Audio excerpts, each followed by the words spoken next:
Tonight is February 23rd, and this is session 10 of the second adventure of our D&D campaign, Dungeons & Drogans. During our last session, the Drogans found themselves within an ancient Minotaur crypt, and were ambushed by undead Minotaurs. Because really, what else would you find in an ancient Minotaur crypt? For the first time ever, Rekt actually kicked some ass by using Turn Undead and blasting all the Minotaurs with radiant light. The Drogans and their allies made quick work of the undead Minotaurs, then proceeded deeper into the Duergar fortress in search of the Winterhaven captives. Hearing guttural voices beyond a door, they proceeded into their very first ambush, as in, they were the ambushers for once, rather than the ambushees. That's where we were. Now, fingers crossed, all issues with the stream should be resolved tonight. The audio quality should be improved, and the stuttering should be gone. That said, please do type in chat if any issues come up. Thanks.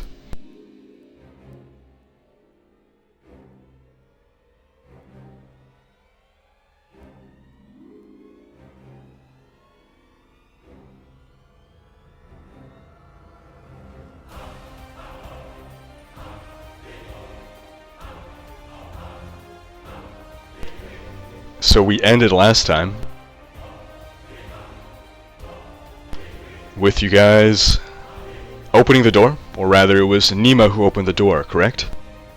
Yes, it was. And now some of you can see inside the room, some of you don't have that great of a viewing angle. But this is your surprise round, so Nima's action was to open the door. The rest of you can now take an action. You get, I believe it's one action on the surprise round. We roll initiative, or? Yeah.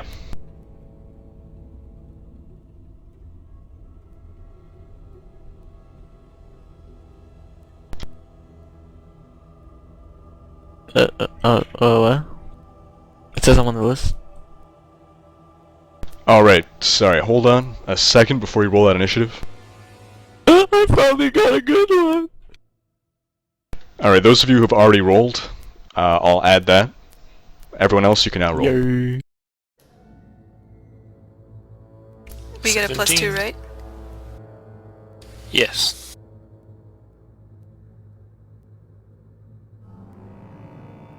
Oh, What is 16. this? What does Sorrow get? Sorrow gets a 24. And Winter? It said I was already on the list. But I got a 13. Alright, and everyone else? I got a 17. I got a 16. And yet again, the dwarf gets the lowest initiative of 9. Alright, Sorrow, what do you do? You can see a tiny sliver of the room, which doesn't reveal much. I kicked the door down. The one in front of you, you're gonna spend your action on that? What else am I gonna do? Well, I guess you got a point. Okay. Roll it. Could you ready an action? I get 11. That's a good question, actually. Like, would you Sorrow be able to- kicks the door open. That is a good question. You probably could. But then who'd open the door? Exactly. So revealed are 4 orcs. In fact, yeah, 4 orcs. Coltane. Alright. Am I muted? We can hear you. Oh, that's excellent. No, you should have said. Okay. Well, can't attack from here, so Coltane will move up in front of Sorrow.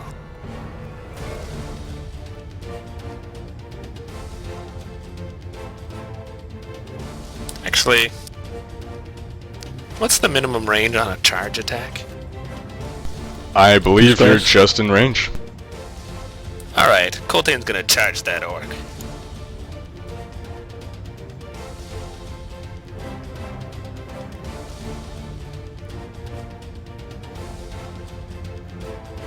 And he does so. And he fumbles for 19 damage. Oh man. Oh, this is good. This is good. This is all good. What a great surprise round.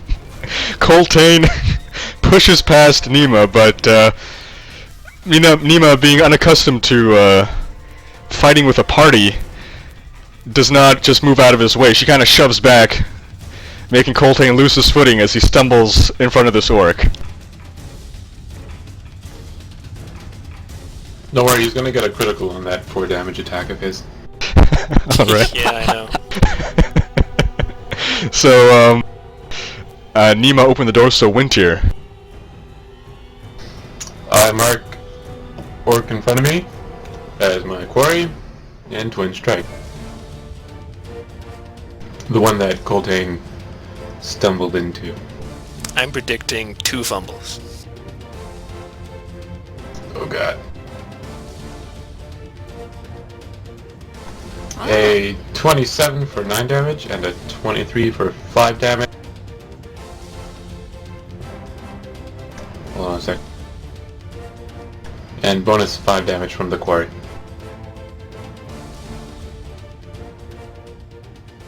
That's how much damage I could have done. So this orc, who isn't even facing your direction, receives 2 arrows in the back. He grunts in pain and surprise. Arr! Wrecked. I'm surprised that he didn't realize that some douchebag just fell behind him, but okay. Hey. Who you calling a douchebag? Oh, I'm sorry. The big guy with the pole who fell. It's funny I'm how thinking- Coltane is now the de facto big guy. I'm thinking more like clumsy idiot, not douchebag. Alright, alright.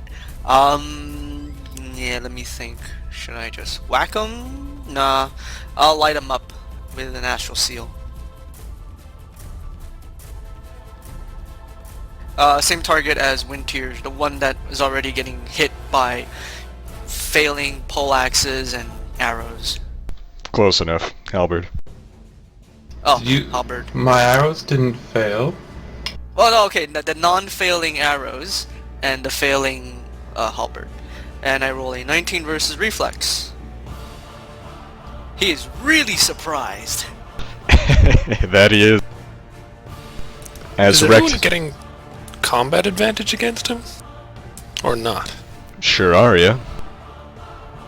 He doesn't know what's going on. Okay. I should have put in that +2 on my attack. It might have made a difference. So Wrecked outlines the enemy with a silver glow of the astral sea, painting the target. Astral sealed, not sea. Unless there is something as called the astral sea. but- Yes, there is something called the astral sea. You don't Okay, know your own alright. powers, apparently. He's one of those guys who's actually like, God, just smite this dude for me. I don't even know your name, God, but whichever one of you is my God, do something.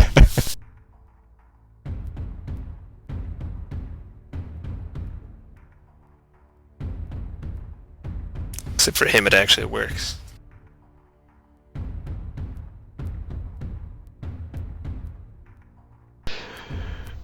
Massimo lets fly an eldritch blast.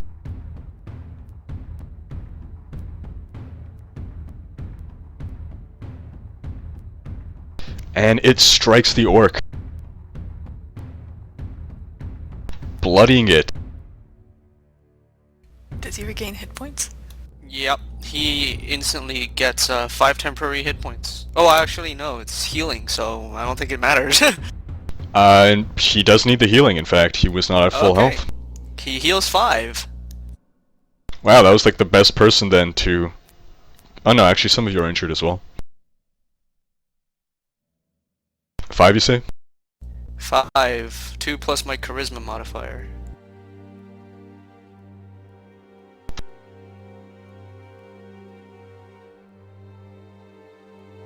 So that ends the surprise round. Overall, I mean, you guys did not bad. One bloody target already. All things considered. And 1 fumble ticket. Alright, I think it's time we stopped laying the emphasis on Coltane's fumble.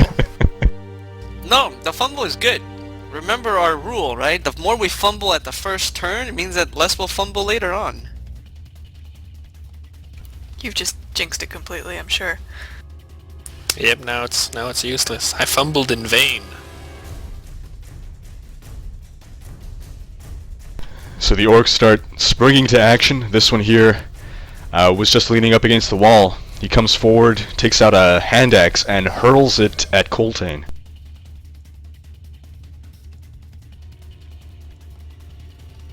However, it is way off the mark and strikes the wall over here. He's blinded by blood. Sorrow, up again.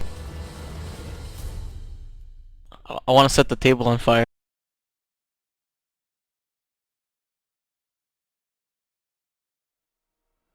And, how are you gonna do that? A scorching burst. The left one will be the first target, and the right one the second target. Alright. Not attacking Coltane. I'm not gonna kid about it, actually.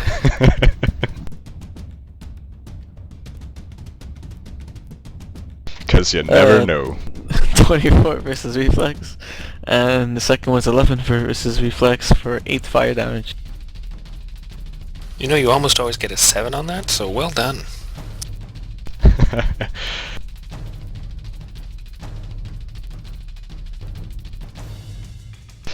Sorrow summons a vertical column of golden flames that burns one of the orcs, burns 2 of these chairs, and the table. The other orc manages to dodge.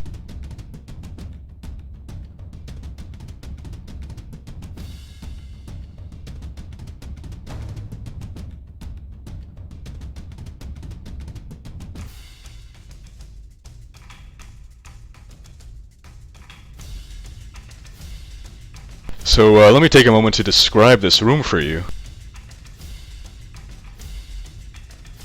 At the toward the northwest, you can see a tall double door of solid iron. This is very similar to the same door through which you were shot as you were entering this keep. These 4 orc warriors were just milling about as you came in mid-conversation. However, now you can hear a lumbering coming from the west, coming from the shadows to the west, or not really the shadows, but just out of your line of sight.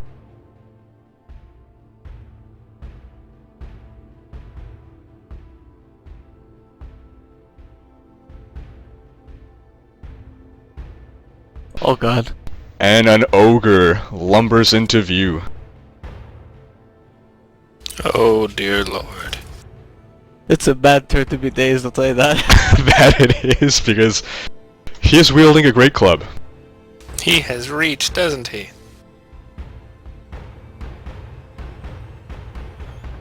That would make sense, wouldn't it? Yeah, but it's not like anything that makes sense is gonna happen, right? Well, he brings down his great club, which is actually pretty much just a tree trunk. Brings it down on Coltane, or tries to at the very least.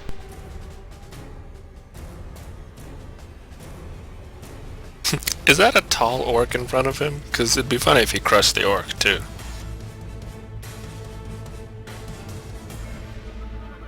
Just like it would be funny if Coltane would hit his allies as well. Yeah, it's funny how he's only hit by his allies.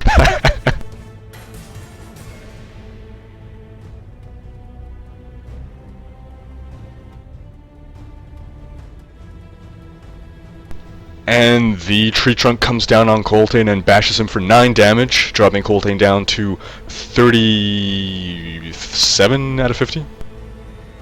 37 out of 50.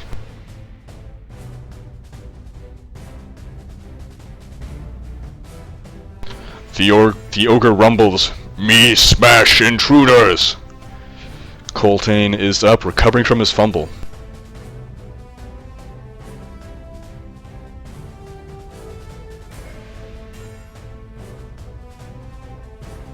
Alright.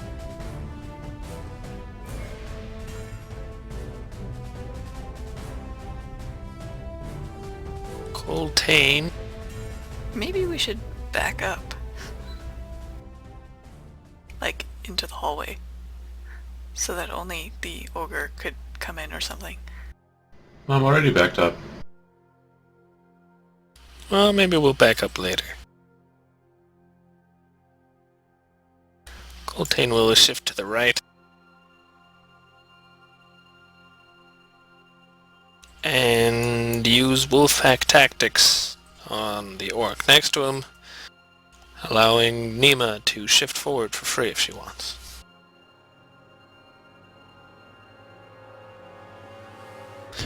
And he rolls a total of 10. Swing and a miss.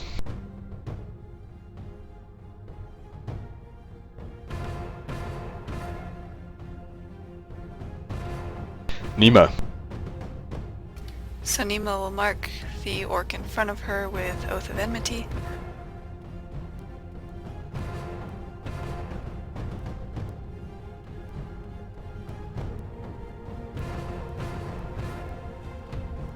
And then she will use Bond of Pursuit on him.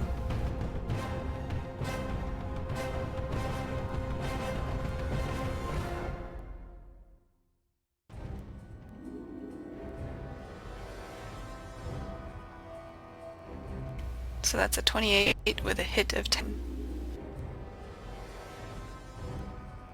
Nima proves that orcs aren't the only ones who can use axes, as she makes good use of her two and chops into the orc.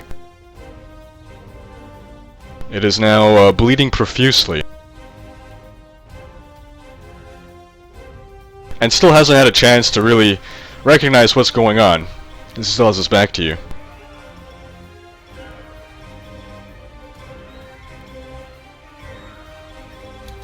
Do you think we ought to back away more, or do you think that's sufficient? Sorry? Like, should I move back 1 square? Or... Yeah, if you want. The ogre can hit you from there.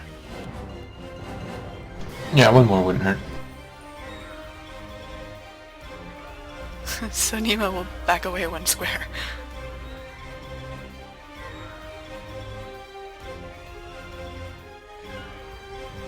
Nima dancing into and out of this melee.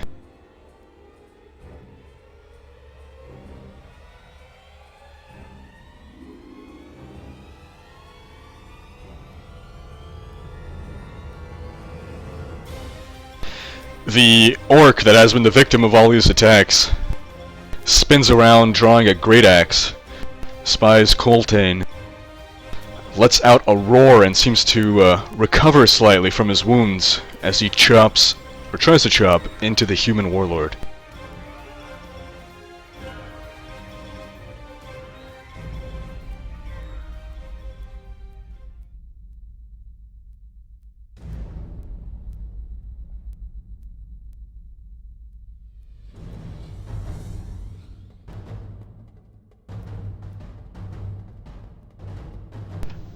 And he chops into Coltane for 9 damage, proving that a great axe, regardless of how strong the ogre is, a great axe is still a better weapon than a tree trunk.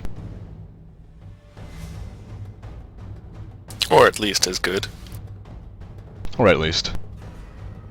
Great axe takes tree trunk any day, though. And the orc then backs out of sight for some people. Winter.